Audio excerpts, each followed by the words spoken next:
নমস্কার বন্ধুরা, রূপালিস kitchen and ব্লগসে সবাইকে স্বাগত। আমার আজকের রেসিপি কুমড়োর ভর্তা। গরম ভাতের সঙ্গে সত্যি অসাধারণ লাগে কিন্তু এটি। এই জন্য দেখো, এখানে আমি 300 গ্রামের মতো একটা কুমড়োর ফালি নিয়ে নিয়েছি, আর এদিকে সর্ষের তেল তো গরম করতে বসিয়েই দিয়েছি। এইবার যে কুমড়োর ফালিটা নিয়েছি সেটাকে কিন্তু ভালো করে ওয়াশ করে খোসা সমেত আমি দেখো এরকম ছোট ছোট টুকরো করে নিয়েছি। তোমরা যদি চাও তাহলে কিন্তু এই কুমড়োর টুকরোটাকে গ্রেটও করে নিতে পারো। তো ছোট টুকরো করলেই হয়ে যায়, আর খোসাটা কিন্তু আমি ফেলিনি, খেতে ভালো লাগবে খোসাটা থাকলে, আর দেখতেও ভালো হবে। দেখো এই যে খোসা কিন্তু রেখে দিয়েছি। তো এদিকে তেলটা কিন্তু আমার ভালো করে গরম হয়ে গেছে, দিয়ে দিচ্ছি একটা গোটা শুকনো লঙ্কা ফোড়নে, 1/4 টিস্পুন দিয়ে দিলাম কালো জিরে। ফোড়নটাকে একটুখানি নাড়াচাড়া করে নেব। কালো জিরে আর শুকনো লঙ্কার খুব সুন্দর একটা অ্যারোমা যখন বেরিয়ে যাবে তখন কিন্তু আমি এর মধ্যে দিয়ে দেব কারি পাতা। 8 থেকে 10টি কারি পাতা এবার আমি এর মধ্যে দিয়ে দিচ্ছি। একটুখানি ভাজা ভাজা করে নিচ্ছি। কারি পাতার থেকেও খুব ভালো একটা গন্ধ বেরিয়ে গেছে। এবারে দিয়ে দেব কেটে রাখা কুমড়োর ছোট ছোট টুকরোগুলো।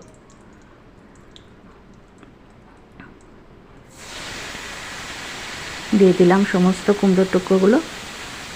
ভালো করে গ্যাসের আঁচটা আমার মিডিয়াম করে রাখা ছিল, আমি একটুখানি এটাকে বাড়িয়ে দিয়েছি। এবার ভালো করে নাড়াচাড়া করে সব কিছুকে একটু মিশিয়ে নিচ্ছি।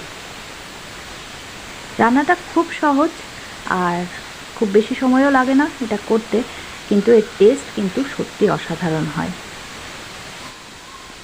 এবারে দিয়ে দেব স্বাদ মতো লবণ। হলুদ গুঁড়ো আমি দিয়ে দেব এখানে 1/2 টিস্পুনের মতো। দিয়ে দেব ধনে গুঁড়ো 1/4 টিস্পুন। জিরে গুঁড়ো রান্নাটায় আমি ব্যবহার করছি না, লঙ্কা গুঁড়োও ব্যবহার করছি না। তো 300 গ্রাম ছিল আমার কুমড়োর টুকরোটা, তার মধ্যে 1/4 টিস্পুন আমি জাস্ট ধনে গুঁড়ো দিলাম, আর হলুদ গুঁড়ো দিলাম 1/2 টিস্পুন। ভালো করে সমস্ত কিছু মিশিয়ে দিচ্ছি। খুব সুন্দর করে মিশিয়ে দিতে হবে, আর আমি আঁচটাকে কিন্তু একদম হাই রেখেছি। এবারে আঁচটাকে মিডিয়াম করে দেব, আর একটা ঢাকনা দিয়ে ঢেকে মিনিট 5 একটু রান্না হতে দেব। তো 5 মিনিট পর দেখো আমি ঢাকনাটা এবার তুলে নিচ্ছি। কুমড়ো কিন্তু একদম সেদ্ধ হয়ে গেছে, আমি দেখিয়ে দেবো তোমাদেরকে। দেখো একদম সেদ্ধ হয়ে গেছে। আবারও আঁচটাকে আমি হাই করে দিলাম। এবারে আমি একটা হাতা নিয়ে নেব, বড় হাতা। তার সাহায্যে কুমড়োটাকে চেপে চেপে আমি ম্যাশ করে দেব। তোমরা চাইলে ম্যাশার ব্যবহার করতেই পারো, একটা ম্যাশারের সাহায্যেও করে নিতে পারো। তো হাতা দিয়েই হয়ে যায়। কুমড়ো একদম গলে গেছে, দেখো খুব সুন্দর করে চেপে চেপে সমস্তগুলোকে আমি ম্যাশ করে দিচ্ছি।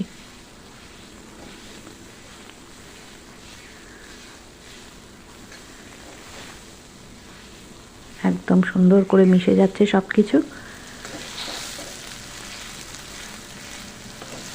এক দুটো যদি গোটা গোটা থাকে তাতে কোনো ব্যাপার না, ওগুলো এমনিতেই মিশে যাবে। আমি আরও কয়েকটা ইনগ্রিডিয়েন্টস এর মধ্যে অ্যাড করব, ততক্ষণে ওগুলোও মিশে যাবে। এবারে মাঝখানটা একটু ফাঁকা করে নিয়ে ওই জায়গাটায় আমি দিয়ে দেব হচ্ছে একটা ডিম। ডিমটাকে ভেঙে এই ফাঁকা জায়গাটায় আমি দিয়ে দিলাম। এবারে সব কিছুকে একসঙ্গে ভালো করে আবারও একটু মিশিয়ে নেওয়ার পালা। দেখো সব কিছুকে একসঙ্গে খুব ভালো করে মিশিয়ে নিচ্ছি। একটু ভাজা ভাজা হয়ে যাবে এর মধ্যেই ডিমটাও।